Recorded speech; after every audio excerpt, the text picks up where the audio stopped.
So, what's up guys? Ito na nga yung episode 3 na inaantay nyo. At bago natin simulan yung kwento, syempre di ko makakalimutan yung solid na supporter ko. Shoutout kay Esa Place, kay Yaru Wiz, kay The Beautiful Flower, kay Amaya, kay Cutie Seiya Gaming, at kay Dark Gaming, at kay Uzumaki Naruto na tumakas sa nanay niya para manood nito. Salamat. At kay SSO5YT, pati rin kay Kent Martin. Salamat po sa pagsuporta nyo. And don't forget to like, share, and subscribe. And turn on the notification bell para updated kayo sa mga video namin. John, di pa rin pumapasok si Eric eh. Kaya nga kanina pa ako nang gigigil doon. Baka bukas pumasok na yun. Sure ako pre, napapasok yan bukas. May plano ako dyan para masakit yung danasin ng kumag na yan. Sige, ano daw yun pre? Ako magte-take ng video habang ikaw kakausapin mo si Mika. Tapos i-edit natin na nag-uusap kayo tungkol kay Eric at ako magsasabi kay Eric. Tapos ipapakita ko yung video sa kanya, 'di ba? Tapos para double damage pre. Aba, galing mo ah. Sige ba, gawin natin yan. Mamaya videohan mo kami ni Mika tapos i-edit mo. Oy Mika, wait lang. May sasabihin lang ako.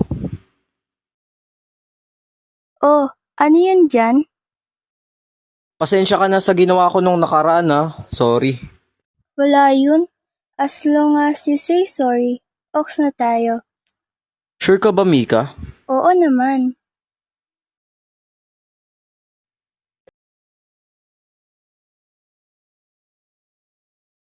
Ano pre, ayos di ko nilagyan ng audio para di mahalatang kitang-kita yung handshake nyo. Iyak tong tukmol na to. Bukas malalaman natin pre.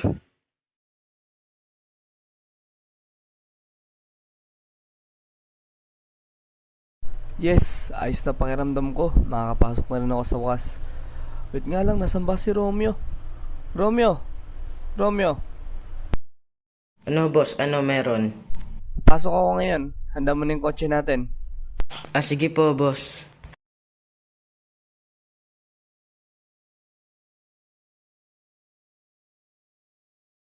Oy Eric! Buti naman naabutan pa kita. Bakit po, Boss Mark? Ano pong nangyari sa inyo? Bakit po kayo hinihingal? Sorry pero di ko dapat sasabihin sa'yo. Pero kailangan ko. Ano po ba yun, Boss Mark? Nag-deal kasi si Mika at si Jan eh. Sabi ni Jan na may gagawin ka sa kanya na ayaw niya. So kinausap niya si Mika na kung pwede ka saktan at nakapag-deal si Mika na go lang daw. Wala naman rin daw siyang pake sa'yo. Ha? Deal? Di po gagawin sa akin ni Mika yan. Ito video, di mo maririnig pinag-uusapan nila Jan. Kasi malayo ako nag-video.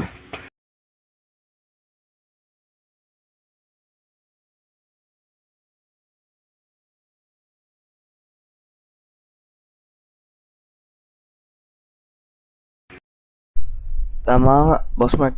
Ginawa niya nga. Pero, bakit? Bakit niya ginawa yun? Yaman na. Ewan ko sa'yo Eric, pero alis na ako.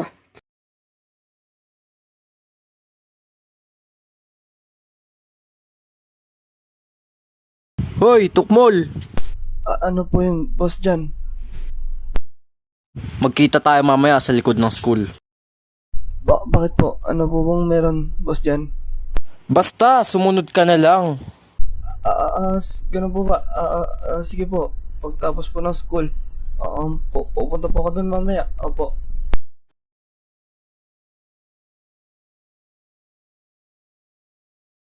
Ayan, nandito ka na pala. Bakit po ba, Boss Jan? Bakit niyo po ako pinatawag dito sa likod ng school natin? Well, sagabal ka kasi eh. So ito ang para sa'yo. Ah, ah, Hay nako, ang hina pala ng katawan mo. Talunan, umuwi ka na lang sa inyo. Pre, tara na bago pa may makakita sa atin. Boss! Romeo, ang sakit ng katawan ko. Ipunta mo ako ngayon sa ospital, Romeo. Sige po boss, mukhang malala yung tama mo boss.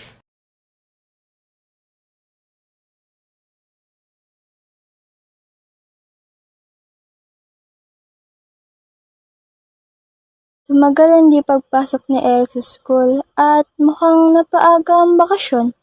Pero I don't need to worry kasi okay naman kami.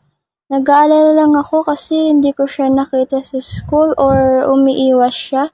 Pero anong rason? 'Di ba? Pero hayaan ko na lang muna siya. Sana dito pa rin siya pumasok next year.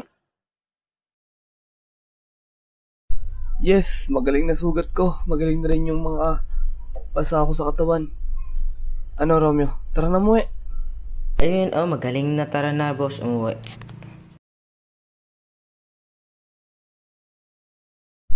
Di ko na ba tatagalin yung kwento? So, dumaan ng ilang buwan at ginawa ko lang yung ay nag-training and I spend my time sa gym. So, binago ko yung sarili ko. Bala ko rin sana lumipat ng ibang school pero nalala ko na mas malapit yung bahay ko doon sa school namin. And nagkasawa na rin kasi ako mabully. Minsan, parang yung tipong nag-give up ka na. Pero kailangan eh. And, ayun. Gusto ko lang maging introvert na buong taon na yun. Kasi, laki din ang pinagbago ng sarili ko. Kahit na si Romeo, di rin ako nakilala. Napagkamalan pa nga niya akong magnanakaw nung pumasok ko sa bahay namin. Tapos, at every time na nagpapalengke ako, lagi ako nakakasalubong si Mika pero di niya ako pinapansin. Ayun nga, laki nga rin talaga ng pinagbago ng body ko and yung pakikitungo ko sa mga tao. So, dito muna magtatapos ang episode 3. Abangan niyo sa episode 4. Love you guys!